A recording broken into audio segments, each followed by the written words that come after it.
Good morning, everybody. RV living with the geezer. I'm down here on just a little south of Boyd. Got behind this old boy. He's carrying, I don't know what that is. I thought it was pallets at first, but he's loaded down. But I'm in no hurry, so we just went up to the grocery store and bought a few things. Heading on back to the house. Old Blanca's in the back seat. Just a beautiful day.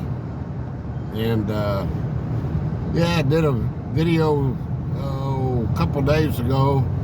Went down to Hazel and checked out an RV park down there. I haven't uploaded it. I didn't know if I would. It's not that interesting of a video, but I thought, oh heck. So I'll upload it. I did it, so, you know, I videoed it, so I ought to upload it. Every few views help nowadays.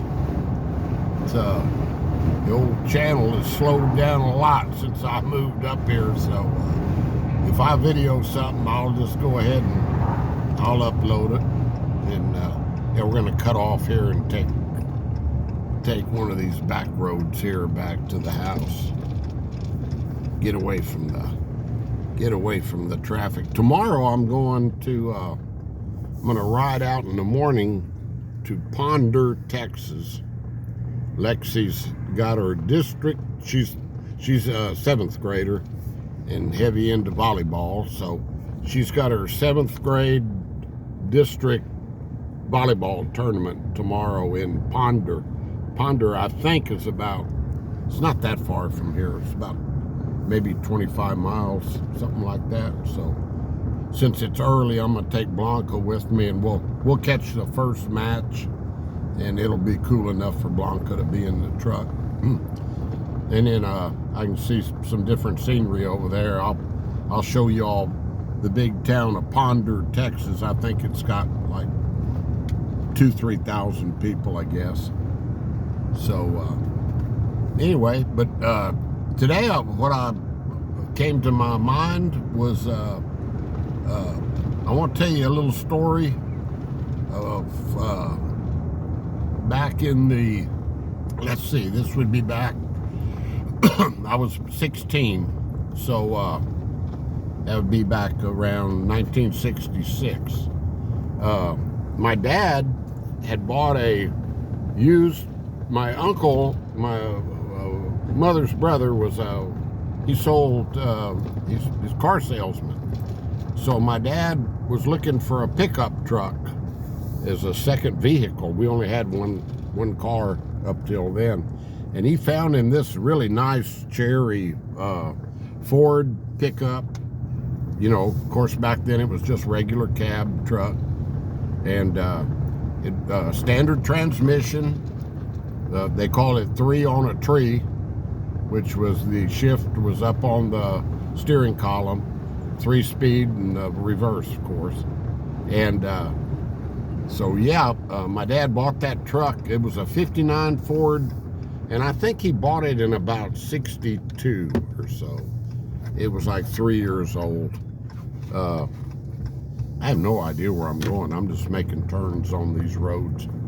But anyway, it was a very nice truck. I learned how to drive in it when I was about 12. He taught me how to drive in it. So anyway, the story is that a few years later, I got my license. I waited till I was 16 to get my license.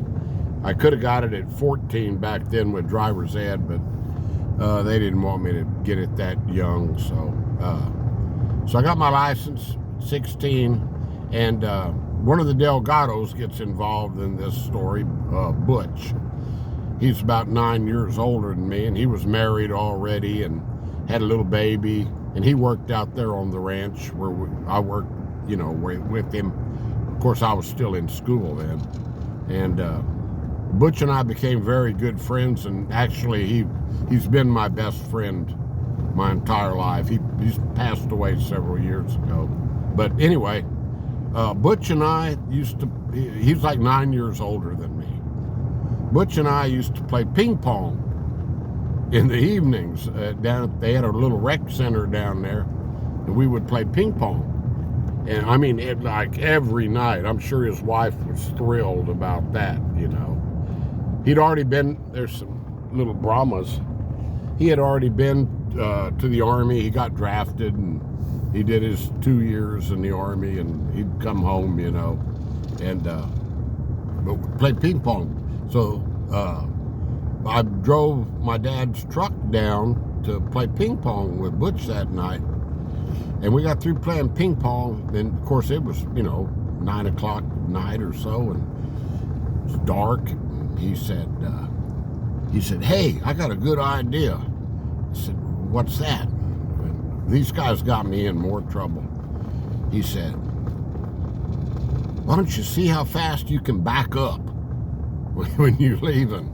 And so I said, "Oh, yeah. You know, I wasn't the sharpest tack in the box."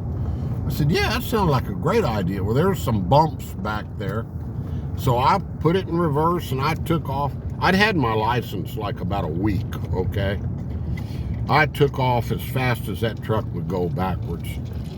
I mean, I was going, and right when I remembered that there was a telephone post back there somewhere, wham, I hit it. Dead center. I hit that post. I tell you what, my head popped back. I shattered it had the, you know, the back window was right behind the driver's seat. So I put a big old spider web in that window with my head.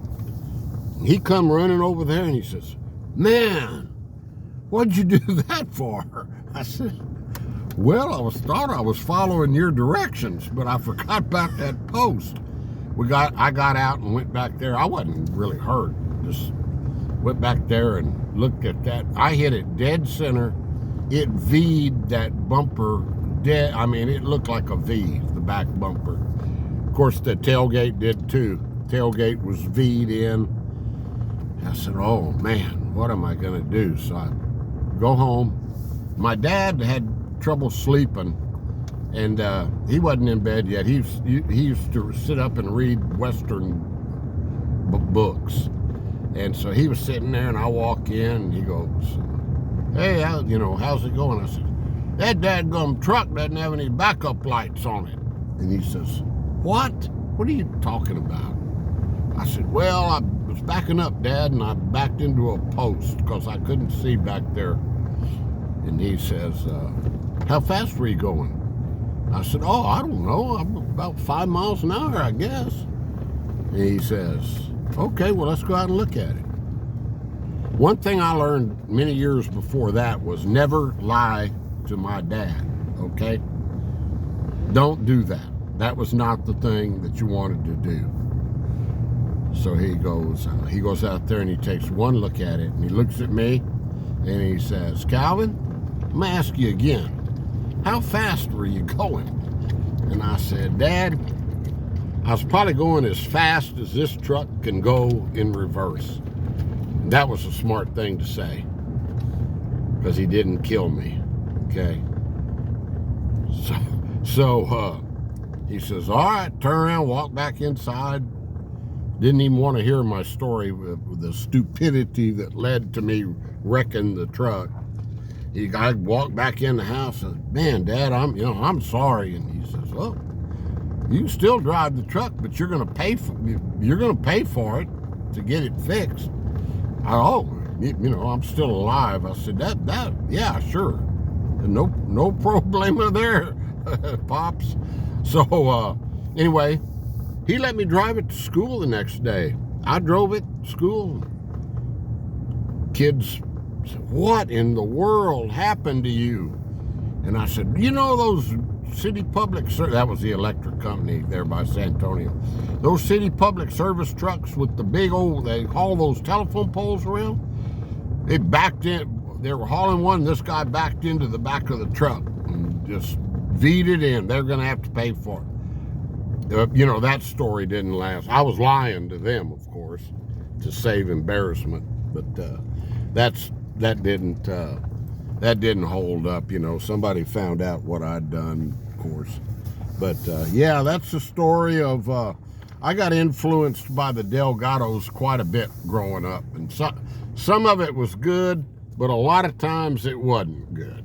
But just a memory there, guys, and that's perfect timing on this story because we're back at the old Raised Wright Ranch right now. So say hi, Blanca. Tell everybody hi. Okay.